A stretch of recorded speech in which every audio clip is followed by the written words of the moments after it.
एक बार फिर से आप सभी का स्वागत है और शुरुआत बड़ी खबर के साथ में करेंगे। ईडी सूत्रों के हवाले से बड़ी खबर इस वक्त की। 2 महीने में शराब घोटाले में दायर होगी चार्जशीट। शराब घोटाले में मई जून तक चार्जशीट दायर हो जाएगी। ईडी मामले में जल्द ट्रायल शुरू करना चाहती है। तो ये ईडी सोर्सेज के हवाले से बड़ी जानकारी इस वक्त है कि शराब घोटाला मामला पिछले लगभग 1.5-2 सालों में खूब सुर्खियों में रहा है और इस बीच अब शराब घोटाला मामले में मई जून तक चार्जशीट दाखिल होगी। ईडी मामले में जल्द ही ट्रायल शुरू कराना चाहती है। 2 महीने में शराब घोटाला मामले में चार्जशीट दायर होगी। और देखिए लगातार आप देख रहे हैं कि मनीष सिसोदिया सलाखों के पीछे हैं। अरविंद केजरीवाल को भी राहत नहीं मिली। मनीष सिसोदिया, अरविंद केजरीवाल, संजय सिंह, सभी लोग इस बात को कह चुके हैं कि इतने दिनों से, महीनों से सलाखों के पीछे रखा है, लेकिन अभी तक आगे कार्रवाई क्या हुई। तो अब खबर यह है कि शराब घोटाला मामले में चार्जशीट जल्द ही दायर होगी, क्योंकि चार्जशीट जब तक दायर नहीं होगी तब तक ट्रायल शुरू नहीं होगा। और खबर यह है कि इस पूरे मामले को लेकर ईडी चाहती है कि जल्द ही ट्रायल शुरू हो। ऐसे में जरूरी है कि 2 महीने में चार्जशीट कम से कम दायर हो, क्योंकि चार्जशीट के बाद मामला ट्रायल के लिए जा पाएगा और तब जाकर मामले में कार्रवाई जो है वो आगे शुरू हो पाएगी, कोर्ट में मामले में सुनवाई शुरू हो पाएगी। तो ये बड़ी जानकारी इस वक्त है। ईडी सूत्रों के हवाले से बड़ी खबर इस वक्त है। शराब घोटाला मामले में इस वक्त आम आदमी पार्टी के कई बड़े नेता फंसे हुए हैं, जिनमें खुद अरविंद केजरीवाल, जो कि दिल्ली के मुख्यमंत्री हैं, पार्टी के संयोजक हैं शराब घोटाला मामले में, वो भी इस वक्त सलाखों के पीछे हैं। मनीष सिसोदिया सलाखों के पीछे हैं और संजय सिंह को हाल ही में जमानत मिली है। तो ऐसे में पार्टी के दिग्गज इस पूरे मामले में फंसे हुए हैं और आगे भी अब जो पार्टी के बाकी बचे नेता हैं उनसे पूछताछ होगी। जैसे देखिए भारद्वाज की बात करें तो उनसे पूछताछ अभी हाल ही में हुई भी। इस तरीके से परिवहन मंत्री से पूछताछ हुई।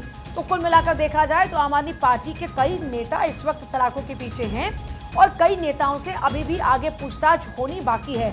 और कुल मिलाकर ये माना जा रहा है कि जल्द ही इस पूरे मामले को लेकर चार्जशीट होगी, क्योंकि लगभग 2 साल इस पूरे मामले को पूरे होने जा रहे हैं। 1.5 साल गुजर चुका है और ऐसे माना जा रहा है कि अब अगले 2 महीने के भीतर चार्जशीट दायर होगी और मामला ट्रायल में पहुंच जाएगा।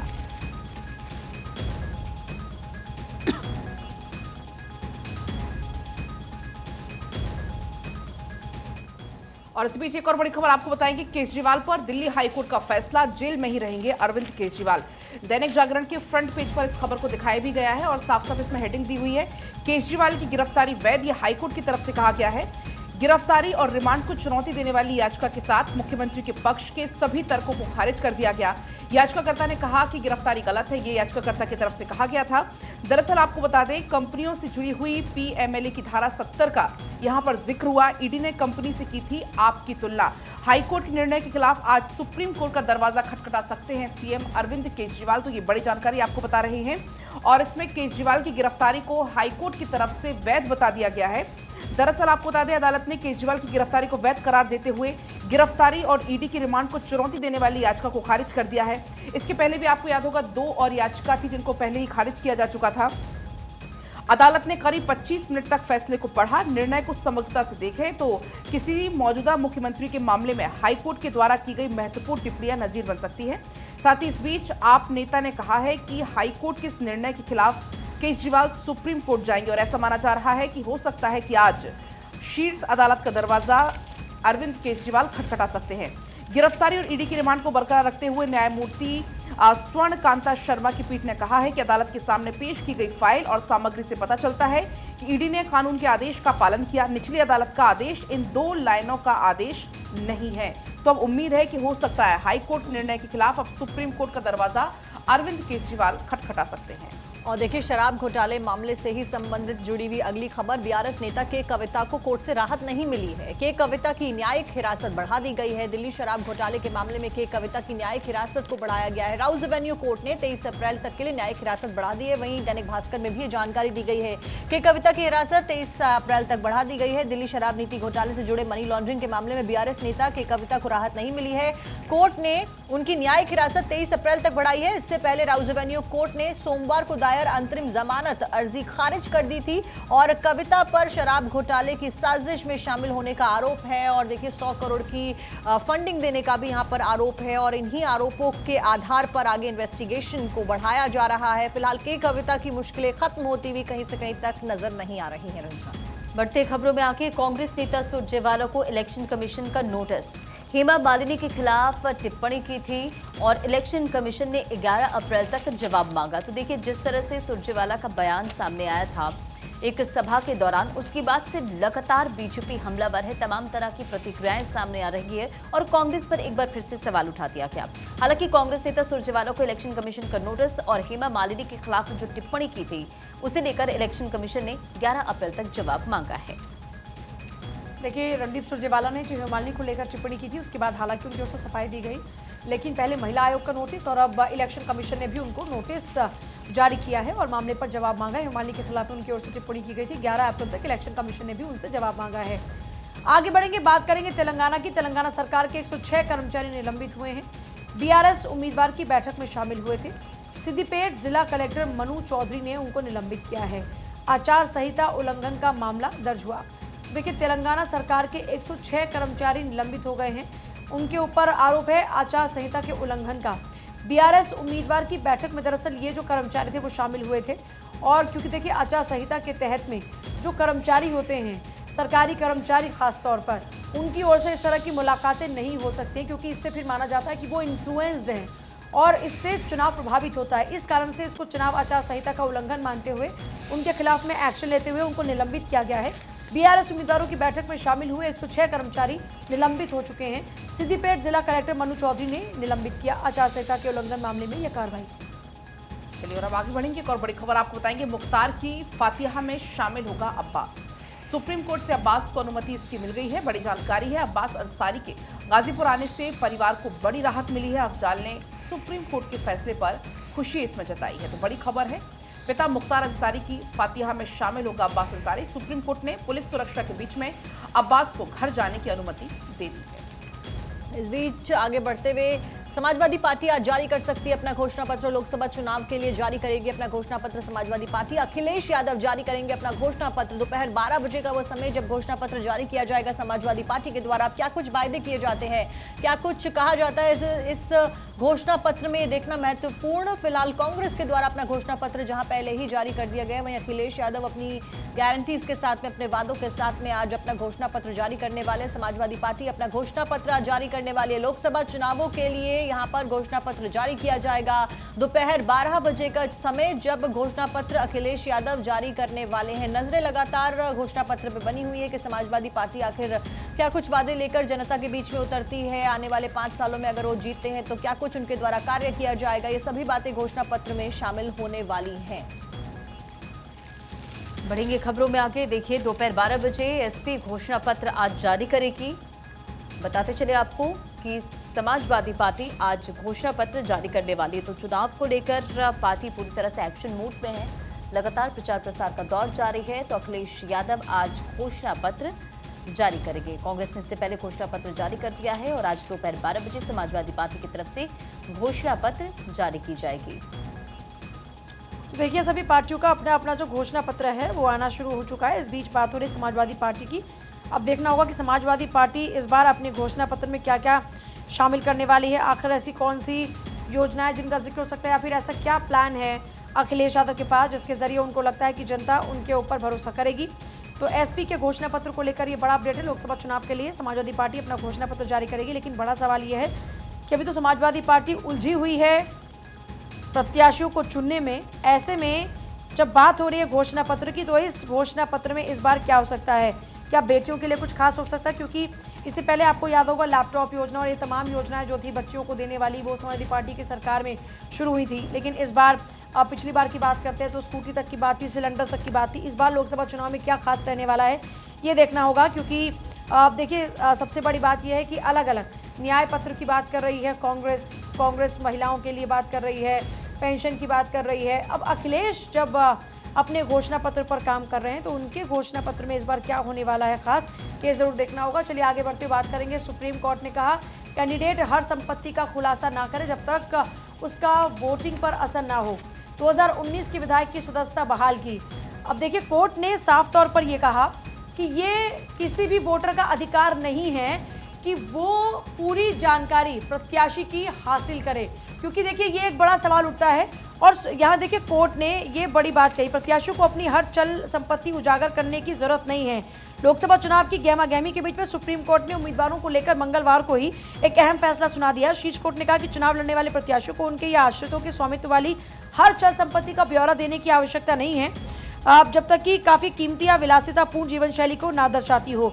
एक मतदाता को किसी उम्मीदवार की प्रत्येक संपत्ति के बारे में जानने का पूर्ण अधिकार नहीं है। साथ ही स्पष्ट किया कि इस फैसले को नजीर के तौर पर ना लिया जाए, क्योंकि ये इस मामले के तथ्यों और परिस्थितियों पर आधारित है।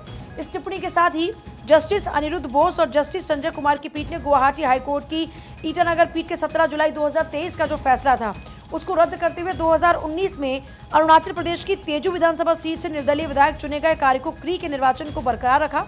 हाईकोर्ट ने कारिको के निर्वाचन को अमान्य घोषित कर दिया था और इस फैसले के खिलाफ सुप्रीम कोर्ट उन्होंने रुख किया और अब हाईकोर्ट ने तेजू सीट से कारिको के प्रतिद्वंदी रहे और तत्कालीन कांग्रेस उम्मीदवार एन तयांग द्वारा दायर याचिका पर अपना फैसला दिया था। याचिका में यह कहा गया था कि कारिको ने अपने नामांकन पत्र में यह नहीं दर्शाया कि ईटानगर के सेक्टर ई स्थित एमएलए कॉटेज नंबर 1 नामक सरकारी आवास उनके पास है। तो क्लियर करके देखिए, कोर्ट ने 2-3 बातें स्पष्ट तौर पर कही है। पहला ये कि एक तो ये हर केस पर एप्लीकेबल नहीं होता। अगर आप विलासितापूर्ण जीवन जी रहे हैं तो ये पॉसिबल है कि आपसे आपकी जो संपत्ति है उसका ब्यौरा लिया जाए, लेकिन इन सर्कमस्टांसेस में जो ये केस है इसके अंदर कोर्ट ने एक तो बहाली दी कि भाई जो आपकी सदस्यता रद्द हुई थी उसको फिर से बहाल किया जाता है, और दूसरा ये कि ये ज़रूरी नहीं है कि हर ब्यौरा, हर जानकारी अपनी चल संपत्ति की वोटर को दी जाए। और अब चलिए बढ़ते हैं आगे। एक और बड़ी खबर आपको बताएंगे। सुप्रीम कोर्ट की कार्रवाई में खड़े रहते थे वकील, चीफ जस्टिस ने कोर्ट रूम में लगवाए अब स्टूल्स। आपको बता दें युवा वकीलों के लिए स्टूल यहां पर लगवाए गए हैं, तो बड़ी जानकारी है। सुप्रीम कोर्ट की जब कार्रवाई होती थी वकीलों को खड़ा वहां पर रहना पड़ता था, लेकिन अब उनकी सुविधा को देखते हुए चीफ जस्टिस ने कोर्ट रूम में अब स्टूल लगवा दिए हैं। और देखिए, इस बीच आगे बढ़ते हुए अगली खबर का भी रुख कर लेते हैं। आपको बता दें कि वोटिंग से 16 दिन पहले गूंजा लव जिहाद। केरल की कैथोलिक संस्था दिखाएगी फिल्म। 500 चर्चों में बच्चों को दिखाई जाएगी द केरल स्टोरी मूवी। 18% ईसाई वोट निर्णायक काफी भूमिका निभाने वाले हैं। 16 दिन बचे हैं उसमें चुनावों में, और ऐसे में कांग्रेस को समर्थन देने वाला चर्च ये बताया जा रहा है इस बार भाजपा के करीब दिख रहा है। और साथ साथ में आपको ये भी बता दें कि दैनिक भास्कर के हवाले से खबर है। देखिए, ये पूरा जो खबर इस वक्त आप देख रहे हैं नवोदय टाइम्स में, इस पर एक पूरी रिपोर्ट है जिसमें हेडलाइन है द केरला स्टोरी, चर्च के साथ से बदल रही सियासत। आपने द केरला स्टोरी मूवी देखी होगी जिसमें किस तरीके से लड़कियों को फंसाया जाता है और कैसे उनको देश से बाहर ले जाया जाता है जी। तो इसी को लेकर एक पूरा है। और देखिए, सबसे बड़ी बात है कि कैथोलिक यूथ मूवमेंट ने फिल्म द केरला स्टोरी प्रदर्शित करने का ऐलान किया है। बात यह है कि यही जो चर्च है वो अभी तक कांग्रेस के साथ में रहा करते थे, लेकिन इस बार बीजेपी के साथ में नजर आ रहे हैं। केरल की सत्ता का रास्ता 45% अल्पसंख्यक वोट बैंक से होकर ही जाता है। इनमें 27% जो है वो है मुस्लिम और 18% आबादी है ईसाइयों की।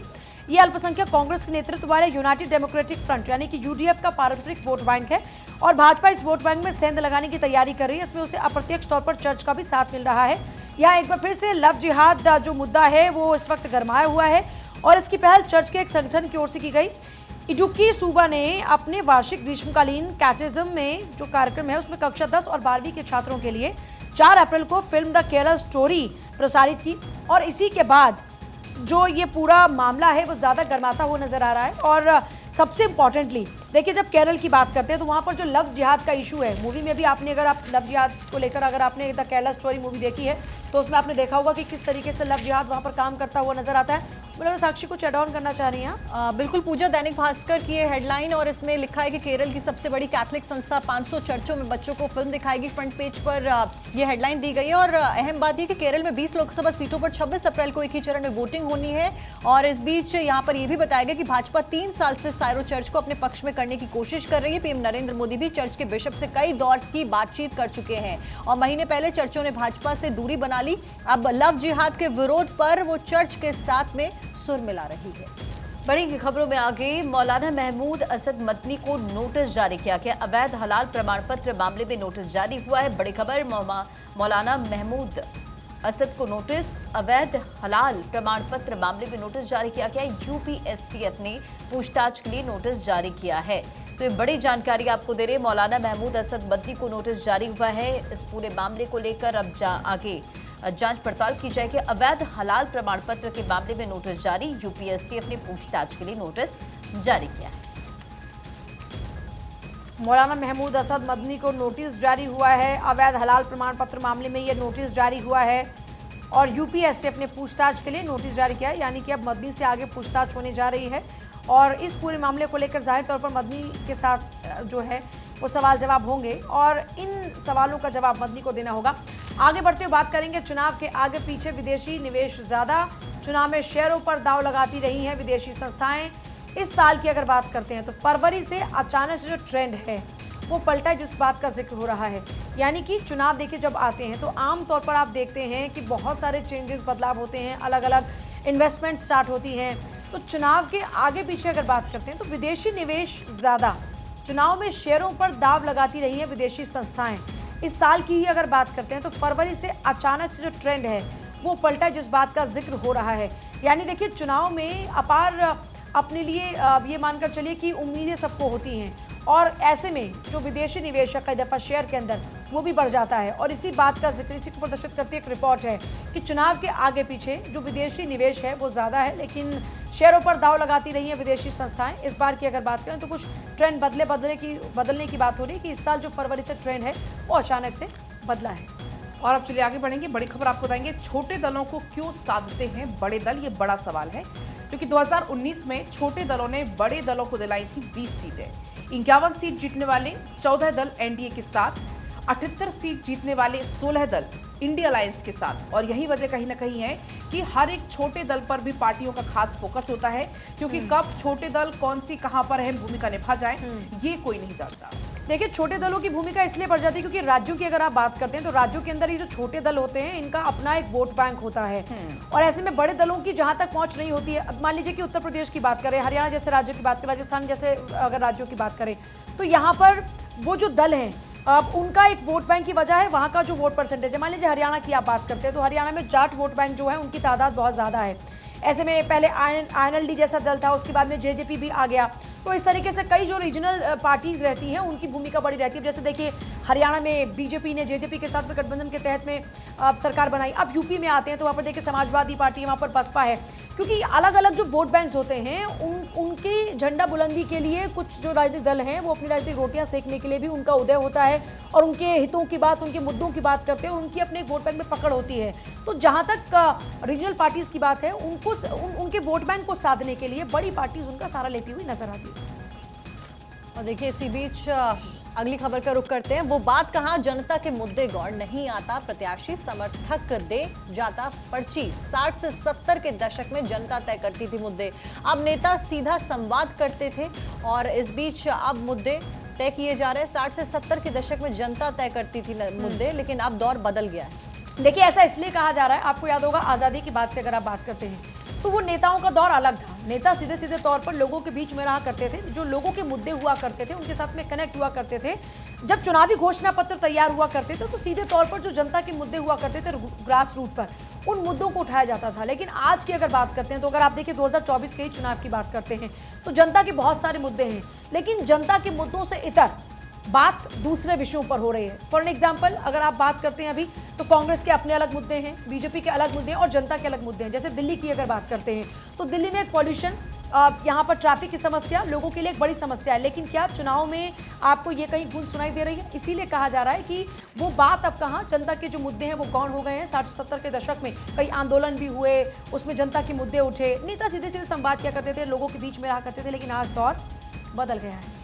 बढ़ते खबरों में आके और देखिए पहली बार 75,000 के पार निकला बाजार। सेंसेक्स ने 75,124 का ऑल टाइम हाई रिकॉर्ड बनाया है और मेटल शेयर सबसे ज्यादा यहां पर बढ़ा है। तो बड़ी खबर आपको बता रहे, घरेलू बाजार में रिकॉर्ड तेजी पर मंगलवार को विराम लग गया और इससे दिन के कारोबार में पहली बार 75,000 के पार पहुंचने के बाद सेंसेक्स नुकसान से बंद हुआ है और ये पूरी जानकारी यहां पर दी गई है। बाजार में गिरावट से BSE पर सूचीबद्ध कंपनियां पूंजी 94,393 करोड़ घटकर 399.92 लाख करोड़ पहुंच गई। साक्षी आप और रंजना, दैनिक भास्कर में बहुत इंटरेस्टिंग हेडलाइन दी गई है क्योंकि अमृतकाल 75वें साल पर हम मना रहे थे। इस बीच सेंसेक्स का अमृतकाल, ये हेडलाइन यहाँ पर दी गई है और इसमें बताया गया कि 23 मार्च 2021 से अगर देखा जाए तो तब ये डेटा 25,883 था, जो कि अब 9 अप्रैल 2024 में बढ़कर 75,000 हो गया। तो एक बड़ी छलांग यहां पर दर्ज की गई है। चलिए आगे बढ़ रहे हैं। बात होगी हैदराबाद की 2 रन से रोमांचक जीत की। घरेलू मैदान पर पंजाब किंग्स को हरा नीतीश रेड्डी ने जड़ा अर्धशतक। हैदराबाद ने लगातार दूसरी जीत दर्ज की। मुझे लगता है कि हर अखबार में इस जीत का जिक्र होगा मेरे पास इस वक्त है नवोदय टाइम। सबसे पहले तो देखिए, शशांक आशुतोष ने जीता दिल, इस हेडलाइन के साथ में है। हैदराबाद ने मैच। अब आपके पास हेडलाइन में क्या है? बिल्कुल मेरे पास से रेड्डी ने टाला सनराइजर्स का संकट, और ये भी लिखा है कि कहीं ना कहीं विरुद्ध टीम के लिए संकट मोचक बनकर उभरे। और रंजना, अगर आपके अखबार की बात करें तो क्या है हेडलाइन? बिल्कुल यही, हैदराबाद की 2 रन से रोमांचक जीत और नीतीश का अर्धशतक रहा अहम। शशांक और आशुतोष की पारियां पंजाब के काम नहीं आई। और साक्षी, आपके अखबार में? पूजा, क्रिकेट वाले अगर स्पोर्ट्स सेगमेंट पे जाते हैं तो यहाँ पर अलग अलग हेडलाइंस दी गई हैं और अलग अलग स्पोर्ट्स से जुड़ी खबरें हैं, जिसमें T20 को लेकर लिखा है कि संन्यास से वापसी कर चुके आमिर और इमाद पाकिस्तान टीमें, और फिनिश नहीं कर सके पंजाब के किंग्स। सनराइजर्स की 2 रन से जीत में 20 साल के Nitish player of the match. चलिए आगे बढ़ते हुए देखिए, क्रिकेट में आप जानते हैं कि क्रिकेट हमारे देश में एक ऐसा गेम है जिसमें एक आस्था, मैं इसको कहूँगी, क्योंकि लोग बहुत ज़्यादा क्रिकेट में अपना बिलीव रखते हैं। आप ज़रा घरों में देखिए, अगर घरों में लड़ाइयाँ होती हैं आमतौर पर क्रिकेट को लेकर, तो ऐसे में आप समझ सकते हैं कि लोग कितना विश्वास करते हैं। आगे बढ़ते हैं पलक। बिल्कुल आगे बढ़ेंगे। महाराष्ट्र का अब जिक्र यहाँ पर होगा। कांग्रेस नेताओं में नाराजगी देखने को मिल रही है। दरअसल सीट बंटवारे के बाद नाराजगी यहाँ पर देखने को मिल रही है। 3 दलों की बैठक से कांग्रेस के नेता बाहर निकलते हुए दिखे। सांगली, भिवंडी जैसी सीट कांग्रेस ने छोड़ दी है। मुंबई अध्यक्ष वर्षा गायकवाड़ ने जताई है इस पर नाराजगी। हमें वो सीट नहीं मिली जहां पर हम जीत सकते थे, ये नाराजगी जताते हुए वो कहते हुए नजर आए। तो कांग्रेस नेताओं में खासी नाराजगी देखने को मिल रही है। सीट बंटवारा तो जैसे तैसे हो गया, लेकिन इसके बाद भी जो नेता है वो संतुष्ट यहाँ पर नजर नहीं आ रहा। उनका कहना यह था कि जो सीट हम आसानी से निकाल सकते थे, जिन सीटों पर हमारी जीत दर्ज हो सकती थी, वो सीट हमें नहीं दी गई। तो कहीं ना कहीं यही कुछ वजह रही, तमाम जो कांग्रेस के नेता है वो नाराज नजर आए। देखिए, गठबंधन में सबको खुशी नहीं मिली और हम लगातार देखिए इसी को लेकर आपको पूरा अपडेट भी दे रहे हैं कि किस तरीके से एमवीए के अंदर पलड़ा उद्धव का भारी रहा।